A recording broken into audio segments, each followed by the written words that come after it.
How long will it take before we have a better grasp at the impact of undocumented immigrants on the job market and whether the president's executive order might impact that?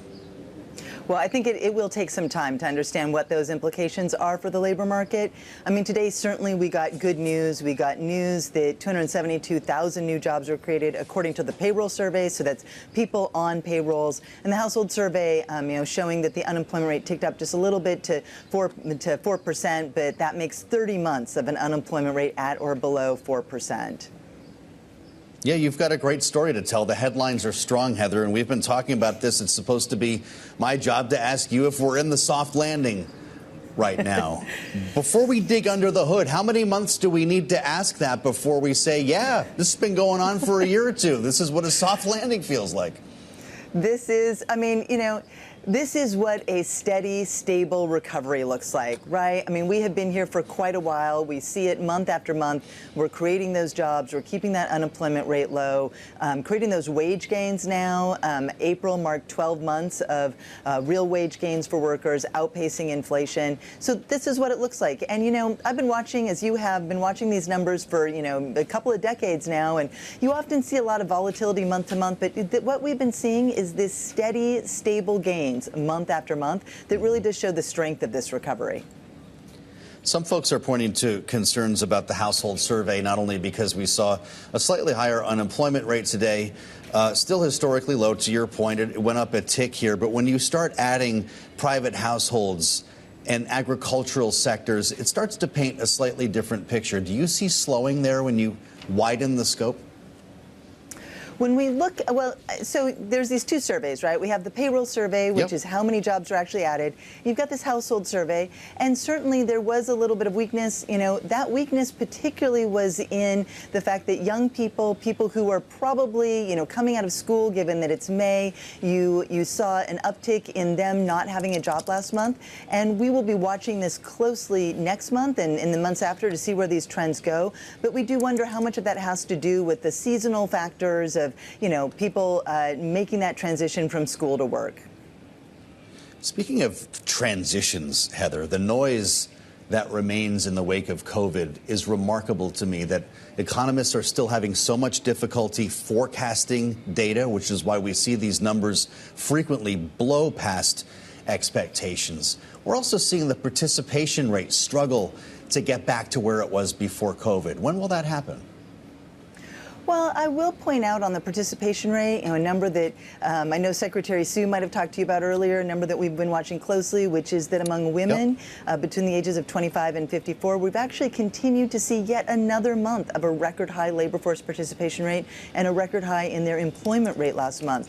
So there has been, some, we haven't come all the way back to where we were pre-pandemic, but some of that, of course, is about the aging of the labor force and, what's been happening to older workers. But you're right, Joe. This recovery and this pandemic has really made it hard for economists to rely on the tried and true models that we've had. Our analysis has to be a little bit different, a little bit more agile given what's happening. But I think for the most part, we're getting a good sense of what's going on. Although I will say it was nice to see this month that we exceeded expectations so much on the payroll number. Yeah, it was a blowout for sure. I spoke earlier today with the labor economist Catherine Edwards from the RAND Corporation. She also writes for Bloomberg Opinion, and had this reaction to the job numbers. Heather, we'll have you respond. I looked at the jobs report this morning and couldn't help but think that we are on borrowed time. I don't know how much longer the labor market can stay strong with interest rates at the level that they're at now and just the amount of pressure that most families are under to make ends meet. As we spend time with Heather Boushey on Bloomberg TV and radio, I know I can't ask you about the Fed, and you're not going to answer me if I do here, but do you worry about the longer-term trajectory? If we're in a soft landing here and we see signs of a slowdown, does Catherine have a point? Well, here's the thing. We have been, as you noted, we've been asking this question every month for almost a couple of years now. We see ongoing continued strength.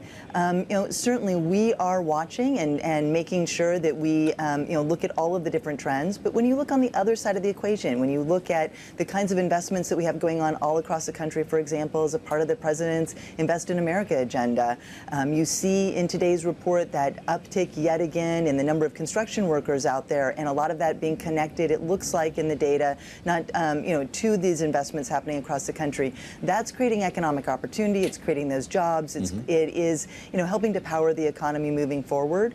And so while we expect the economy to not have continued at that blockbuster pace that we had coming out of the pandemic in those first few years, so we need to see the kind of stable, steady growth that we are seeing month after month. But we will continue to watch the numbers closely. Absolutely. I know you're always on that watch, Heather. We talked about the labor supply as well as an effort to get to inflation. I know that that's something that the administration has talked about a bit, and there are a lot of different ways to get to it, whether it's a child care expanded tax credit, whether it's child care funding that we saw expire in the wake of COVID. What other creative ways are you discussing with the president to get to this? Well, let's be clear. The president, has put forth a budget that continues to have proposals that would boost labor supply, and you've hit the nail on the head there in terms of care. The president's budget adds funding for child care across the country. It adds funding for home care to help those workers at other points in their life cycle where they may need a little help with a family member who's aging or disabled. And all of those can go a long way, especially when we see such high labor force participation rates for women in those in that prime age working. Adding those supports is really important.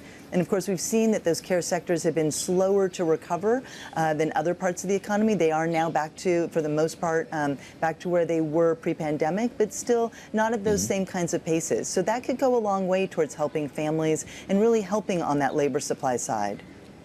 Well, it's interesting. We thought we had a tax deal here, Heather. I bet you did too. At least that was the talk in the Senate for lower or more favorable corporate tax benefits with an expanded child tax credit. That was supposed to be the balance, and it never happened. Will the administration lean in this summer or in the lame duck session to try to bring that back?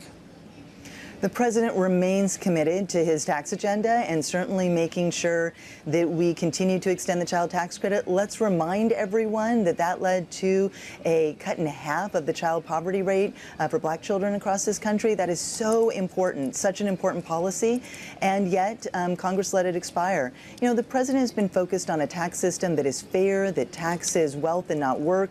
In his budget and his proposals, he's put out a plan that would make the tax system more fair, bring in that revenue, give some relief to working families. While on the other side of the aisle, the Republicans have continued to not want to help families and, do not have plans that are going to reduce costs for families, but in many ways would increase costs for families. So these are certainly first order questions for the president.